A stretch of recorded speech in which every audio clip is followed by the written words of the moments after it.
Hi, good afternoon. This is Josh Rubenstein at J Builders coming to you live from Brooklyn, New York from one of our job sites. Over here, we're building a one-family home. And even though you see me in my jacket, it's because it's Sunday and I don't work on Sunday. But I happen to have passed by some of the job sites because the building department tweeted that we should expect high winds, and I wanted to make sure that all the job sites were secure. So hence I'm here in a suit as opposed to work clothing. But I figured while I'm here I could do a quick video just to show you a little bit around, and I think it's so important to educate the consumer because if you think about it, people spend the most amount of money in their lifetime building their home.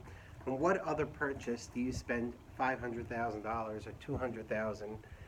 Nothing, right? Even when you buy the house itself, you'll put down 10% and then you'll get a mortgage for the rest. Over here, you're putting so much money and you want to do it only one time.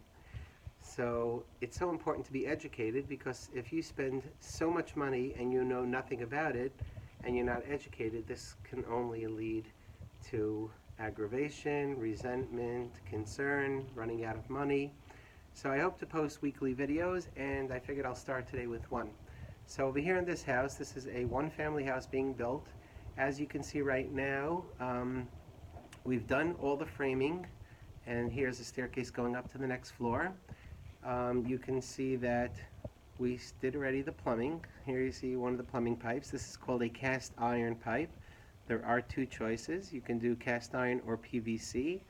Not always is it legal, but 1 through 3 family houses, it's legal, and we'll get in over the weeks, why would you do one versus the other in terms of cost and efficiency and all that. And then we did, as you can see behind me, spray foam insulation. And the spray foam insulation versus, doing fiberglass insulation, we'll have a discussion about that as well. And I'm very excited, if you take a look behind me right here, we just got the air conditioning and heating unit, and the ductworks are right there. So they're going to be putting up the ductwork tomorrow.